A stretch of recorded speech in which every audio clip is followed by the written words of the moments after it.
Welcome to another episode of Roll Call, TTSH Nursing's very own podcast brought to you by the Center for Asian Nursing Studies. I'm Kim and I'll be your MC for today's episode. So today I have two very special guests with me and they are nursing students who are bonded to TTSH. And I would love to introduce them to you right now. I have Charlene from Nanyang Polytechnic and Ray Hong from ITE. Hi.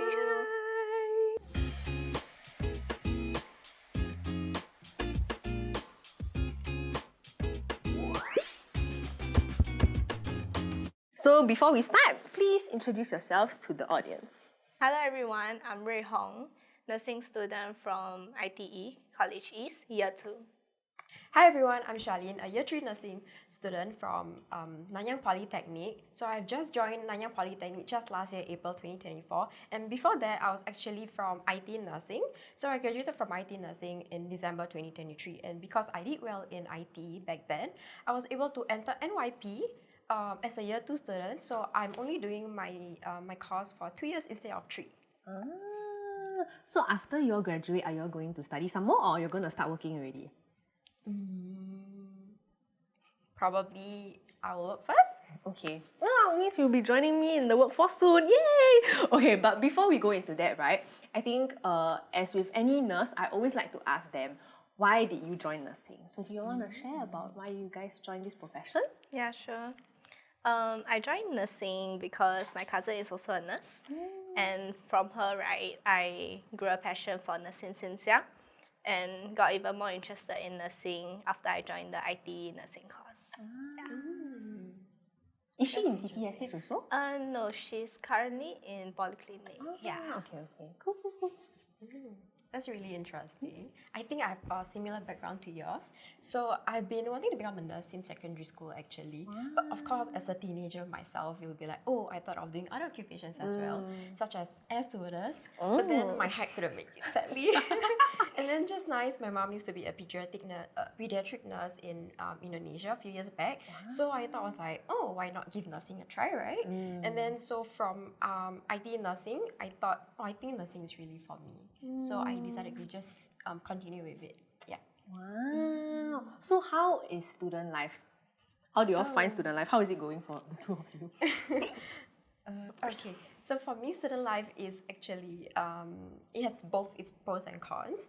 I love it because there's semester break in between, and then, of course, it's busy for us, but it's quite meaningful in a way that there's just back-to-back assignments, projects, and then there's, like phase tests throughout. But I think it's quite meaningful in a way that you get to make friends, and then you're allowed to make mistakes along the way, and there's still someone to guide you. Yeah. For me, I'm actually enjoying my life as a student right now. But there's definitely times like when I feel very stressed, especially when the dates of exam and tests are coming. Yeah. I really miss my student life. The other day, right, because I just changed from my MacBook Air to MacBook Pro, then I was looking at my photo booth pictures, right? Then I was scrolling, and I was like, oh my gosh, like I have those from like my final sem of uni. Then I was like, oh, I really miss student life. Please cherish your student life before you start work. Okay, so have you guys been at TTSH for nursing attachments already? Yeah. Have. So how are you finding the attachments so far? I find my attachments here really eye-opening in a way because as a diploma in nursing student, we get to explore a lot of different settings in the hospital itself. Like I've just done my ED posting the other day and OT posting. I've also done my Jerome posting here and medical posting, and my upcoming one will be my surgical. And it's just so amazing to find how from the ED itself, it's always connected to everywhere in the hospital, from the ED itself all the way to the ward. And I find my nurses really nice. Despite them being very busy, they're just there to guide you and stuff. Yeah, they are quite approachable, most of them. Yeah.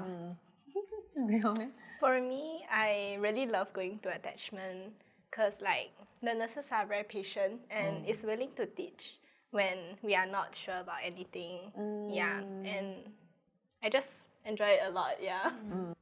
Okay, so you already mentioned how was your attachments like, especially in TTSH, right? So I wanted to ask you guys, right, has there been anything that you've always wanted to ask a preceptor or a staff nurse that maybe like you're a bit too shy to ask or very paiseh to ask during your attachment? Start first.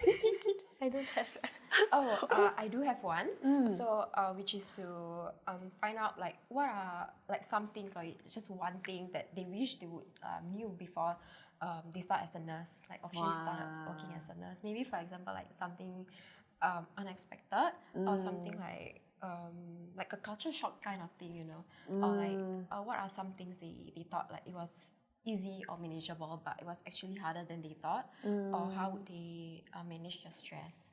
Ooh, do you want me to answer the question? Sure, if you want. Wow. So I think the cultural shock and something that I didn't expect, right, is that I think you always hear how much the workload is. But I think once you've experienced it for yourself, especially after probation where you become independent, I think that's when it really dawns on you that like, wow, like, you know, like this number of patients, right, is really my responsibility.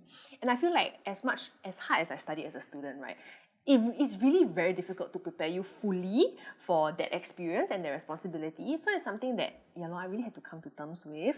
And I think I did put a lot of pressure on myself at the start that like I need to know everything, you know, like everything I need to know. I need to perform like my senior staff nurses from like even though I'm a very new nurse, but I think giving yourself that grace and that patience and that time to adjust, I think for me, I only really settled into my career like 1 or 2 years inside, like once I started work.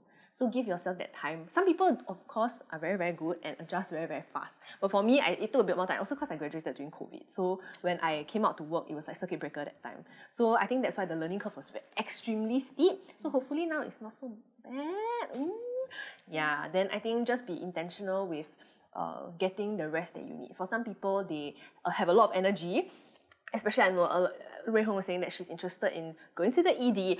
A lot of the ED colleagues have a lot of energy. After work, I know like they will go rock climbing together. Like all the colleagues will go rock climbing together. They will go spin class together, that kind of thing. But for me, it's like I know that I need my downtime to relax. So I need to plan my calendar properly. Like, okay, then if people want to go out, I'll be like, sorry, I need to go home and like watch my TV shows. Then like I cannot meet and talk to anyone. You know, that kind of thing. So being intentional with getting your rest is very, very important. When I first started, right, I thought that rest means I just go home and sleep. But I realized rest also means like sometimes it means meeting up with my friends, having space to like process and talk about how your week went. Like to me, that is rest also. So figuring out your routine, I think that will be important at the start. So try to be a bit more intentional with that law. Okay. Yeah. Can I ask? Of course. Okay, anyway, can cut this part out. Why? I'm okay to answer one. Okay, like, I'm just very curious on like why the nurses they actually stayed on for so long. Like some of them they actually continued nursing for 30 years or even more. Yeah. Actually, that's a fantastic question because shortly before this episode, I think we would have posted. Oh yeah, we're going to post it this week that we are filming the episode. We interviewed 2 of our like nursing like now they are retired already, and one of them just got her 50 years long service award, and she's been in TTSH like the entire time. And I think for them, they were saying, okay, I think for especially the older generation, they really take a lot of pride in being a nurse and doing things properly. And I think just upholding that like professionalism of nursing, you know, like they really just take a lot of pride in that. So I think for them, it's the routine, like it's the thing that they know at the back of their, like they close their eyes, right, they can like then do all their nursing stuff already, because a lot of them I think joined the industry when they were very young.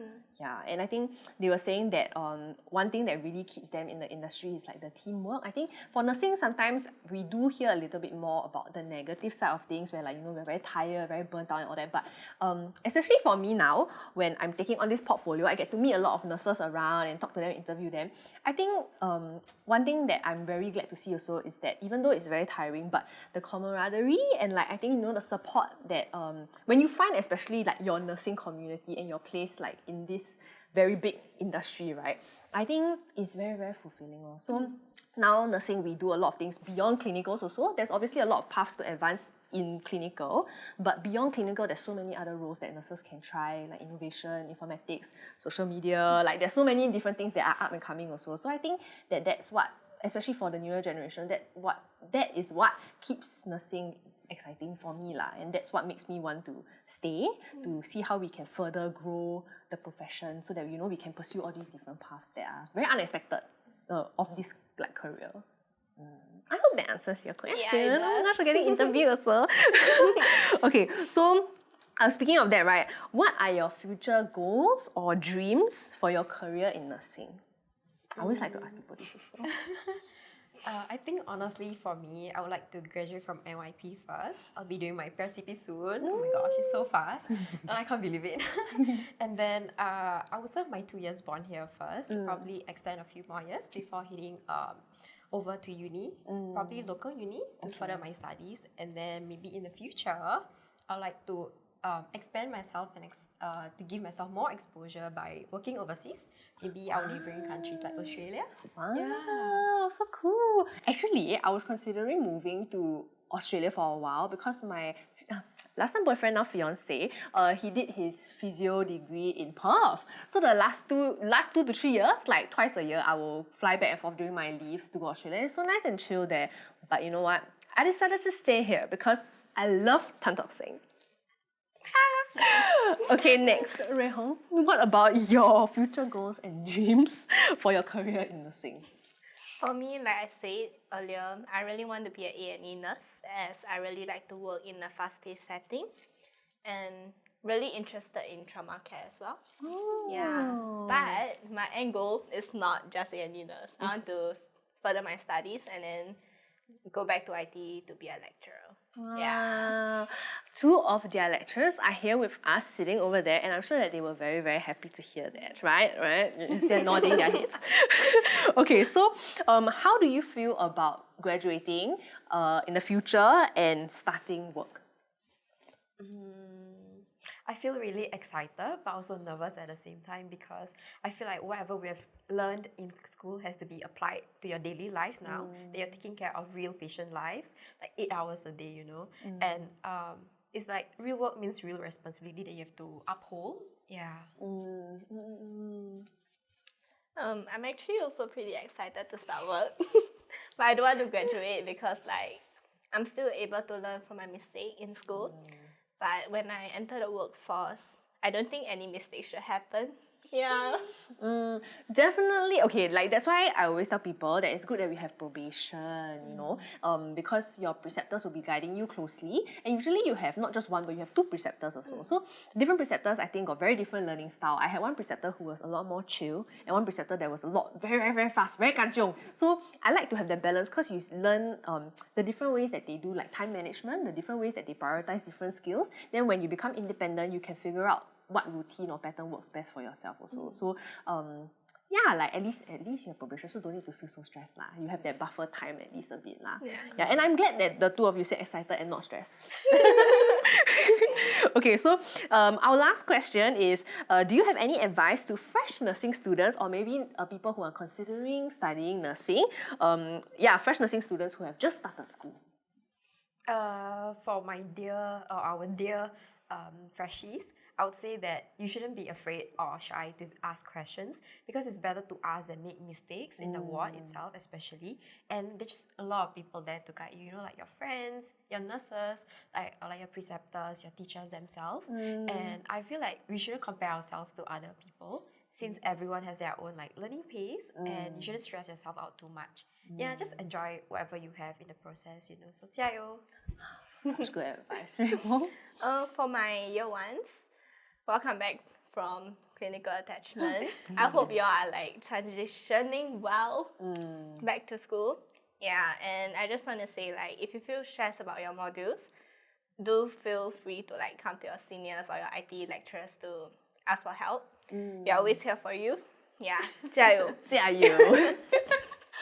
So lovely. And with that, I'm so sad. This episode has come to the end. The 2 of them are so like camera prepared. Like I didn't really have to prepare that much, and I was telling them just now that like actually I don't need to edit much because it was so smooth. Thank you so much. Next time, thankfully, because they're bonded at TTSH, I'm gonna have them join my team. So you're gonna see them here as a host of this podcast. Okay? Okay, yeah? Yeah. Yes. Thank you. And with that, we have come to the end of this episode of Roll Call. Thank you so much for watching. You can also catch this episode on Spotify and Nurses of TTSH. Please follow us on Instagram and TikTok as well. And we will see you in the next episode. Bye! Bye. Yay! Oh my gosh.